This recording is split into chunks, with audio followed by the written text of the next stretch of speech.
Hello, my most amazing scholars of truth, goodness, and beauty. How are you today? I hope that you had a fantastic winter break.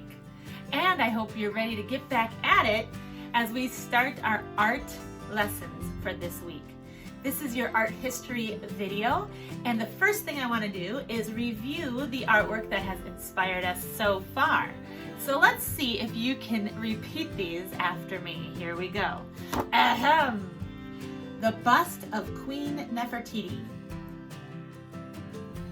All right, nice job. Now how about this one?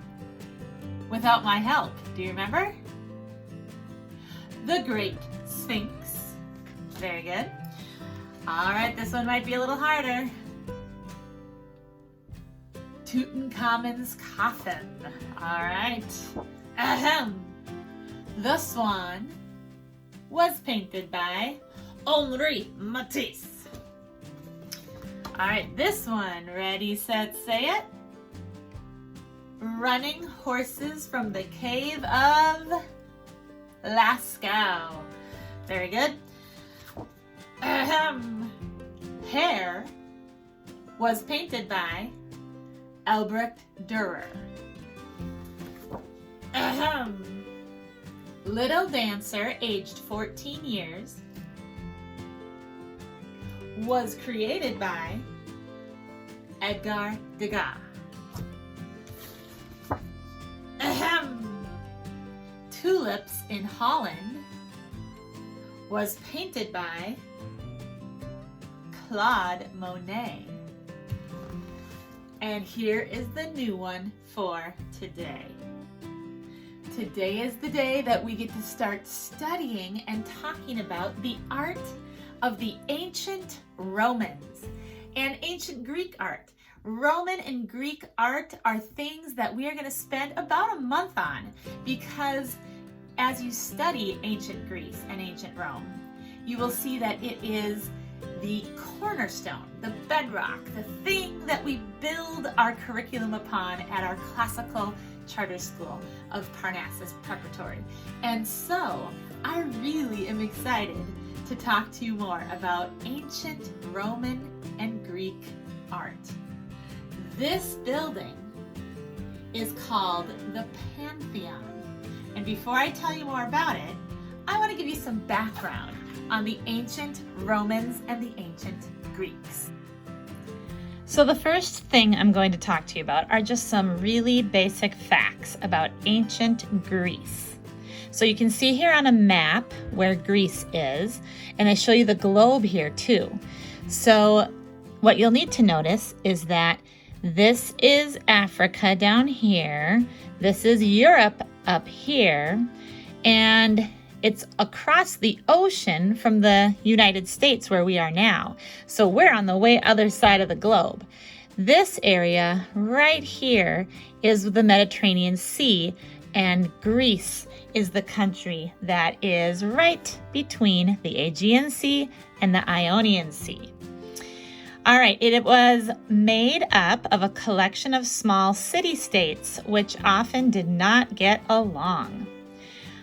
The other thing to know is that Sparta was one of the city-states, and it was known for their strong army. And another interesting fact, education and athleticism were very important to the ancient Greeks. Okay, now that goes right into the idea of the Olympics. The Olympics are an athletic competition that still takes place to this day. It's a competition that happens once every 4 years, and athletes from all around the world compete to see who gets the gold, silver, and bronze medals. It's a very big deal, even still today, and it started back in the ancient Greek culture. So the ancient Greeks held religious festivals every 4 years at Olympia, which was a city, honoring the god Zeus beginning in 776 BC. They competed in foot races, like running races, wrestling, boxing, long jump, javelin, discus, and chariot racing. Winners were given not gold medals, but they were given an olive wreath of leaves. So that's what this looks like here. All right, now ancient Greek architecture. This building is called the Parthenon. It was a temple that was built in honor of the Greek goddess Athena. It was built between 447 and 432 BC, and it stood on a sacred hill known as Acropolis, which translates to mean high city. It's a city on a hill. So that's the Parthenon, and I want you to really look at that building for a minute because we are going to actually do an art project about a different building called the Pantheon, and it's really easy to get those two mixed up because the names are so similar. But you'll see that they look very different, although there are some differences and some similarities. So look at this building here. It's a rectangle shape, like a rectangular prism. It has columns all the way around it, and we're going to talk more about those columns in a minute. And it is very much crumbling and falling apart. So that building, again, is called the Parthenon. Okay, now let's talk about those columns I just mentioned. So columns were a big part of their architecture. Architecture means how they built their buildings, the design of their buildings. The Greeks developed these styles or orders of columns in their buildings, and they are still used today. So for example, this picture over here is the United States Capitol building, and you'll see that that was built with these columns as well. So there are 3 different kinds of columns that I want you to be aware of. They are the Doric, the Ionic, and the Corinthian. So Doric columns are simple and clean. They don't have really anything too fancy on them. Ionic columns have these scrolls that are like a spiral on each side. And the Corinthian column is very ornate or fancy, and it has these floral kinds of leaf-looking designs in them. Okay, now this says facts about ancient Rome. The Romans took over Greece around the year 197 BC. Greek art influenced the Romans. Engineering, government, and law were very important. And one of their greatest contributions was their architecture. Now you can see right here this amazing part of Roman architecture, and you can see these arches here, and that became a very important part of their designs. So here we are at the one that's going to inspire us for today's art project. This is the Pantheon. It was a temple built to honor Roman gods. It used concrete to make the huge dome over the temple. So here's a photograph of it today. You can see all the tourists kind of hanging out there. So there's these beautiful columns in the front, and then there's this beautiful triangle design in the front. But then look back here, you can see another part of the building kind of shaped in a circular fashion. And if you look at the drawing over here, you'll see that that is the building is extended with this circular building in the back, and it's got this dome at the top. So the picture I showed you earlier was a photo from inside the Pantheon where you could look up and see what the dome looked like. So I'll show you that again in a minute. Pantheon means that it was a temple to honor all of the gods in Rome. So here's a question. Which type of columns were used in the Pantheon? If you can, let's see if I can zoom in here. You can kind of see how fancy they look there. It looks like they have those leaf or floral patterns. So I would say those were the Corinthian type of columns. All right. So here is a picture that just shows you real quick some of the basic shapes that you can find in the Pantheon. So I'm going to point to a shape and let's see if you can tell me what it's called.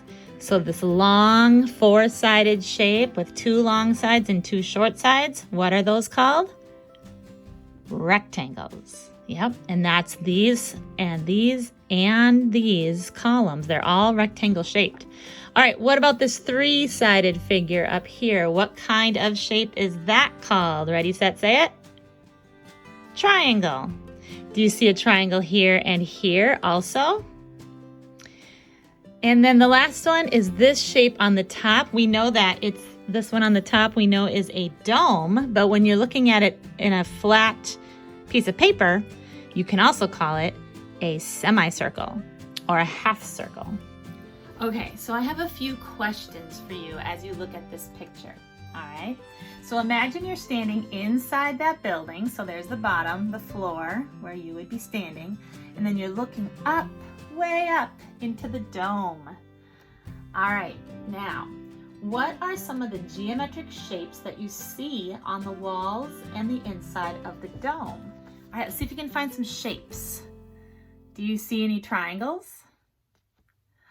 I saw them too, right there. Do you see any squares? Yeah, look, these are square shaped. These are square shaped. How about circles? See any circles? Whoa, there's a circle of light here, and all that design around it goes in a circular fashion. Okay, then what about semicircles? Do you see anything that looks like an arch or a half of a circle? Yep, right there. And rectangles. Do you see any rectangles? Yeah, some of those taller columns here look like rectangles. Lots of different shapes in that building.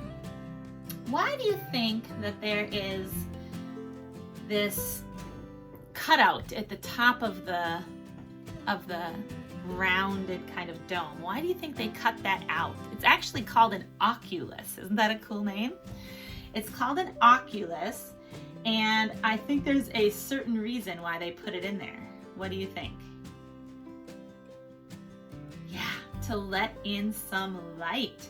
Of course, back in the ancient Greek and Roman times, they didn't have electricity. They didn't have lights or light switches that you could just turn on. So they needed to have some windows to let in the natural light. So having a big open kind of window at the top would let the light shine in. Okay, let's see. The last question I have for you is, do you see what happens to the size of these panels or these squares as they get closer to the oculus? What happens to the size of them? Yeah, they're bigger at the bottom, and then as you go up, they get smaller and smaller and smaller. That's because down here it has to cover more space, but as you're getting closer to the top of the dome, then there's less space to cover, so then they can get smaller. Oh, it would be so cool to be able to go and visit this ancient building. All right, so you are going to make your own Pantheon out of construction paper in the project video this week. So I will see you in that video. All right, be on the lookout for all things beautiful.